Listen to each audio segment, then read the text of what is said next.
US లో డాక్టర్గా స్థిరపడాలని అనుకుంటున్నారా? అయితే అతి తక్కువ ఖర్చుతో ఎగ్ ప్లస్ తో సాకారం చేసుకోండి.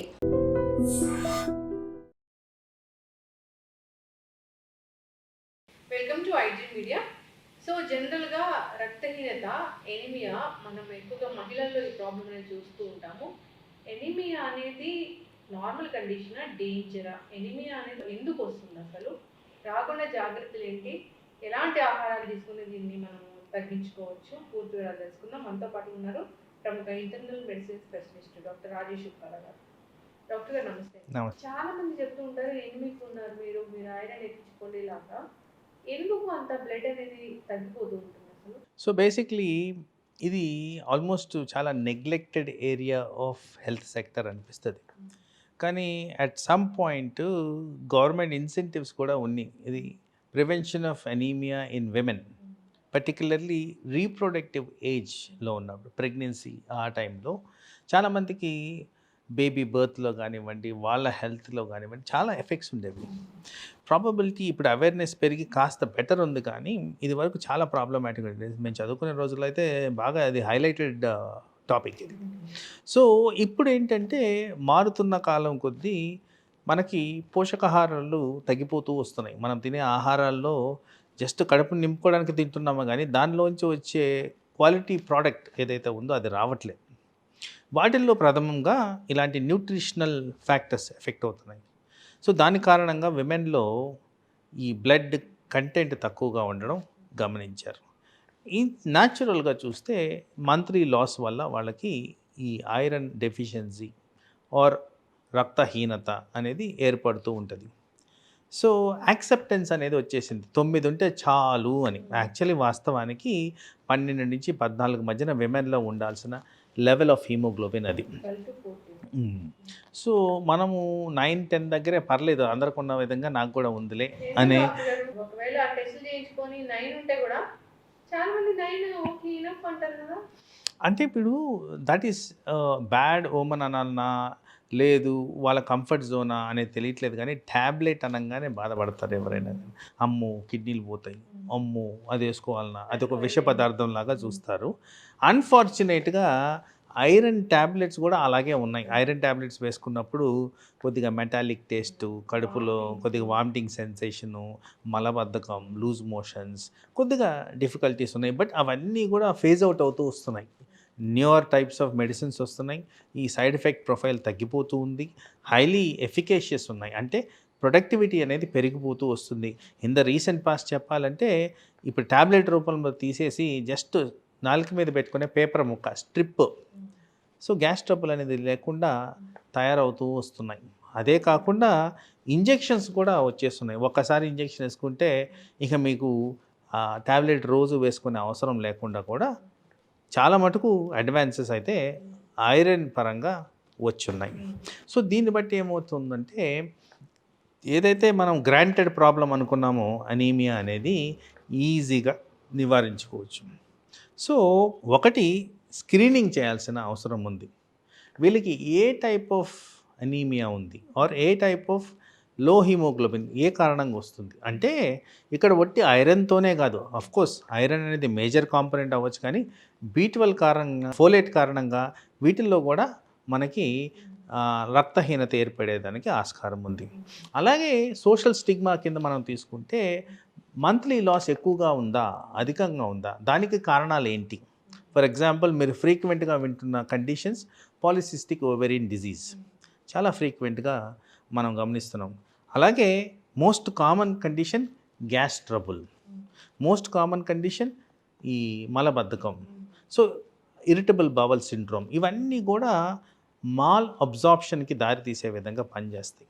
అంటే పోషకాహారాలు సంపూర్ణంగా మనం తినే ఆహారంలో ఉన్నా కానీ బాడీలోకి వెళ్ళలేని పరిస్థితి. సో అండ్ ఫ్రీక్వెంట్గా సపోజు మీరే ఉన్నారు, మిమ్మల్ని ఒక ప్రశ్న అడుగుతాను నేను, మీకు గ్యాస్ ట్రబుల్ వచ్చింది, మీరేం చేస్తారు? వెంటనే వెళ్ళి ఓవర్ ద కౌంటర్ మీద ట్యాబ్లెట్ వేసుకుంటారు. చాలా ఫ్రీక్వెంట్గా అది గ్యాస్ ట్రబుల్ ట్యాబ్లెట్ వేసేయడమే. దానివల్ల ఇలాంటి పోషకాహారాలు అబ్జార్బ్ కావని సైంటిఫిక్ డేటా. ఎస్. సో ఇక్కడ ఏంటి, అసలు యాసిడ్ ట్రబుల్ ఏ కారణంగా వచ్చిందో ఐడెంటిఫికేషన్ కూడా లేదు, ట్యాబ్లెట్ మాత్రం వాడేస్తారు.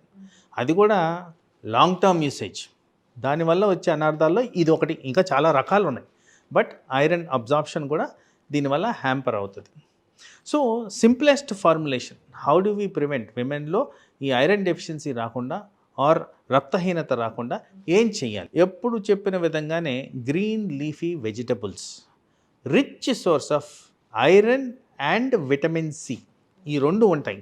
విటమిన్ సి ఎందుకు చెప్తున్నాను అంటే, ఈ chemical formulation of absorption of ఐరన్లో విటమిన్ సి ఉండగా అబ్జార్ప్షన్ ఆఫ్ ఐరన్ బెటర్గా ఉంటుందని గమనించారు. సో నిమ్మరసం, ఆమ్లా ఇలాంటివన్నీ టుగెదర్ తీసుకుంటే, ఆ జ్యూసులు తయారు చేస్తుంటే ఏబీసీ జ్యూసులు, ఆ జ్యూసుల్లో కూడా ఇది యాడ్ చేయమని చెప్తుంటారు.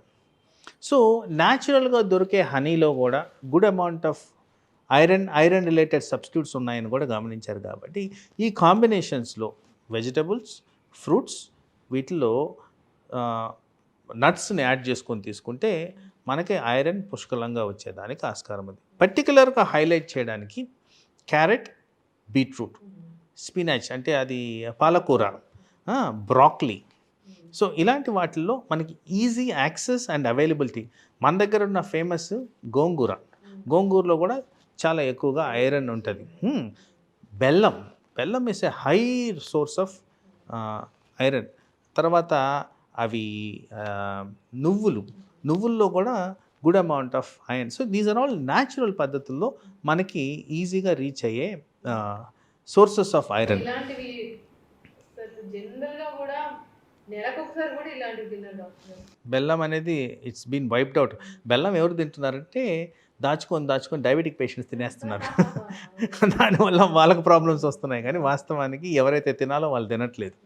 సో అలాగే మనం గమనించుకోవాల్సింది అంటే, ఒట్టి ఐరనే కాకుండా B12 ఫోలేట్ ఏదైతే హైలైట్ చేశానో అవి కూడా మనం సంపూర్ణంగా తీసుకోవాల్సిన అవసరం ఉంది, పర్టికులర్గా విమెన్లో. వాటి వల్ల కూడా బ్లడ్ ఫార్మేషన్లో చాలా తోడ్పడతాయి. కాబట్టి ఇలాంటివి ఎక్కడి నుంచి వస్తాయి అని మనం గమనించుకుంటే, ఎక్కువ శాతం అన్ఫార్చునేట్గా ఈ B12 అనేది నాన్ వెజ్ ఐటమ్స్ నుంచి వస్తుంది.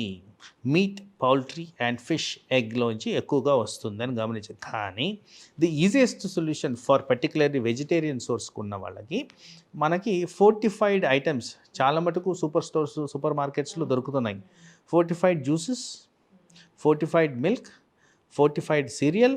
సో ఇలాంటి వాటిల్లో కూడా rich source of vitamin B12 వాళ్ళు అడిషనల్గా యాడ్ చేస్తున్నారు. కాబట్టి ఐరన్ అండ్ B12ని, ఫోలేట్ని లాంగ్ విత్ తీసుకుంటే most of the iron deficiency problems మనం ఈజీగా ఐరన్ అవుట్ చేయొచ్చు.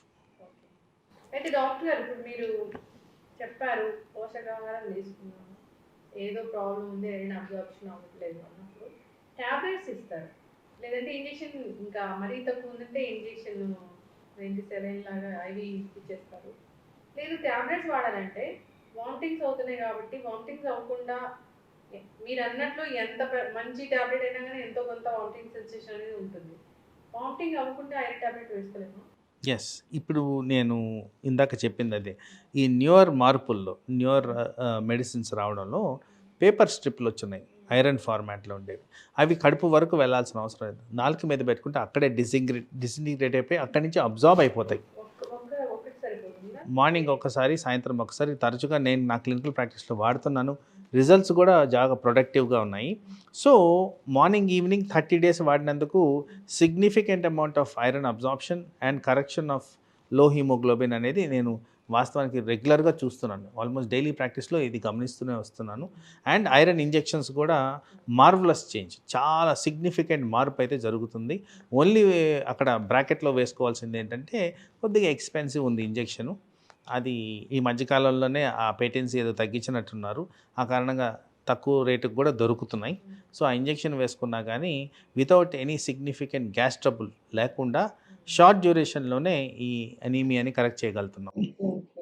ఇప్పుడు మల్టీవిటమిన్ టాబ్లెట్స్ వాడితే, పోషకాహారం తీసుకుంటున్నాము, విటమిన్ డెఫిషియన్సీ ఉంటుంది అన్నప్పుడు మల్టీవిటమిన్ టాబ్లెట్స్ వాడటం అనేది మంచిది.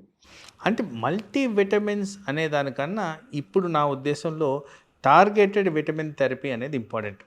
ఎందుకంటే ఏదో పనికిరాని విటమిన్ వాడినందువల్ల బాడీలో వచ్చే బెనిఫిషియల్ ఎఫెక్ట్స్ ఏమీ లేవు. సో దేనికైతే రిక్వైర్మెంట్ మన బాడీలో ఉందో దాన్ని అనలిటికల్గా చూసి దానికి కావాల్సిన లెవెల్ ఆఫ్ ఇంటేక్ తీసుకుంటే బాడీలీ బెనిఫిట్స్ ఉంటాయి. సపోజ్ మనం ఎక్సెస్ అమౌంట్ తీసుకుందాం అనుకుందాం, దానివల్ల అనర్థాలు రావడమే కాకుండా అనవసరమైన గ్యాస్ట్రిక్ ట్రబుల్, ఇరిటేషను, అనవసరమైన మెడిసిను, ఇప్పుడున్న సైకలాజికల్ ఎఫెక్ట్స్ని ఇంకా పెంచడం తప్ప తగ్గించడం అనేది ఉండదు. So multivitamins to an extent short period, suppose viral infection వచ్చింది, వైరల్ ఇన్ఫెక్షన్లో జనరల్గా రావడానికి కారణాలు ఏంటంటే మన బాడీలో ఉన్న ఇమ్యూనిటీ సిస్టమ్ సరిగ్గా లేనప్పుడు ఇలాంటి వైరల్ ఇన్ఫెక్షన్స్ అనేవి వస్తాయి. సో మీరు తరచుగా గమనించుంటారు, చాలామంది దగ్గుతూ తుమ్ముతున్నా కొంతమందికి రాదు, అంటే వాళ్ళ ఇమ్యూనిటీ బాగుందని. ఆ ఇమ్యూనిటీ పెంపొందించే విధంగా మల్టీవిటమిన్స్ వాడితే త్వరగా రికవరీ అనేది జరుగుతుంది. కాబట్టి ఆ టైంలో షార్ట్ డ్యూరేషన్కి మల్టీవిటమిన్స్ ఆర్ అలౌడ్. చక్కటి ఇన్ఫర్మేషన్ డాక్టర్ గారు. ఏదైనా కానీ డెఫిషియన్సీ రాకుండా చూసుకోవాలి. విమెన్లో ఎక్కువగా మనం ఐరన్ డెఫిషియన్సీ చూస్తున్నాము, ఎనిమియా వస్తుంది, ఇంకా B12 డెఫిషియన్సీ వల్ల కూడా మనము ఈ ఎనిమియా అనేది చూస్తాము. అయితే ఎనిమికా కాదా అనేది వాళ్ళ ముందు టెస్ట్ చేసుకోవాలి. అంటే జనరల్గా రక్తం ఎంత ఉంది అని టెస్ట్ చేసుకోవాలంటే అసలు ఎన్నాళ్ళు ఒకసారి చేసుకోవాలి? సో జనరల్ ఏంటంటే అది individualise to the person. Suppose heavy bleeding అవుతుంది అనుకుందాము, హెవీ బ్లీడింగ్ అవుతుంటే ఆల్మోస్ట్ మంత్లీ చేంజెస్ ఉంటాయి మనకి. కొన్నిసార్లు అవుద్ది, కొన్నిసార్లు అవ్వదు, వాళ్ళకి అంత రెగ్యులర్గా అవసరం లేదు. సో ఆ పర్సన్ కండిషన్ బట్టి చెక్ చేసుకోవడం అనేది జరుగుద్ది. హౌఎవర్ ఎక్సెసివ్ లాస్ ఉన్న వాళ్ళు, ఆల్మోస్ట్ మనకి requirement of blood transfusion level ఉన్న వాళ్ళు మంత్లీ చెక్ చేసుకోవడం ఇంపార్టెంట్. ఎందుకంటే మెన్లో చాలా రేర్ కండిషన్. అండ్ అక్కడ కూడా ఇప్పుడు జీర్ణాశయానికి సంబంధించిన సమస్యలు వచ్చినప్పుడు, ఎక్కడి నుంచన్నా బ్లడ్ వెళ్ళిపోయినప్పుడు, కామన్గా అగైన్ ఆర్షమూలాలు ఇట్లాంటివి వచ్చినప్పుడు అక్కడ బ్లడ్ లాస్ జరుగుద్ది. కానీ అదర్వైజ్ మెన్లో చాలా తక్కువగా. అండ్ మోస్ట్ ఇంపార్టెంట్ ఏరియా ఏంటంటే ఈ ఆల్కహాల్ కన్జంప్షన్. దీంట్లో కూడా మనం పోషకాహార విలువలు కోల్పోతారు కాబట్టి, వాళ్ళు సరిగ్గా తినరు కాబట్టి, సో న్యూట్రిషనల్ డెఫిషియన్సీస్ ఉంటాయి కాబట్టి వీళ్ళలో కూడా ఇది కామన్గా గమనిస్తుంటాం. కానీ బట్ విమెన్లో ఉన్న పర్సంటేజ్ కంపేర్ చేసుకుంటే మెన్లో చాలా తక్కువ. చక్కటి ఇన్ఫర్మేషన్ డాక్టర్ గారు. ఒక ప్లేట్ మీల్ ఎలా ఉండాలో ఈ మధ్య గైడ్లైన్స్ కూడా వచ్చాయి, ఇట్లా ఉంటే బాగుంటుందని. ఆ విధంగా తీసుకొని పోషకాహారం తీసుకుంటూ హెల్తీగా లైఫ్ స్టైల్ మెయింటైన్ చేసుకుంటూ ఉంటారని కోరుతున్నాం. ఎవరికైనా ఎనిమిక్గా అనిపించినప్పుడు ఒకసారి డాక్టర్ దగ్గరికి వెళ్ళాలి, తగ్గిపోతుందిలే అని ఉండకూడదు. ఎనిమియా అనేది ఒక పెద్ద డేంజర్ కండిషన్ అది.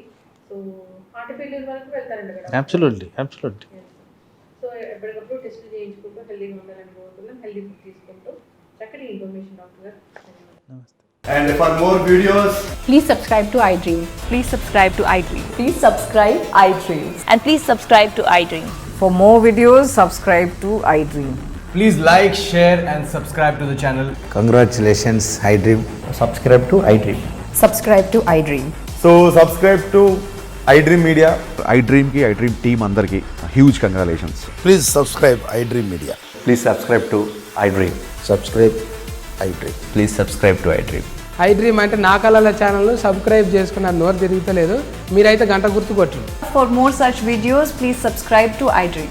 Subscribe to iDream. Please subscribe to iDream. Please subscribe iDream Media. Please do subscribe to iDream. Please subscribe to iDream Media. For best entertainment and information, please subscribe iDream. And don't forget to subscribe to iDream.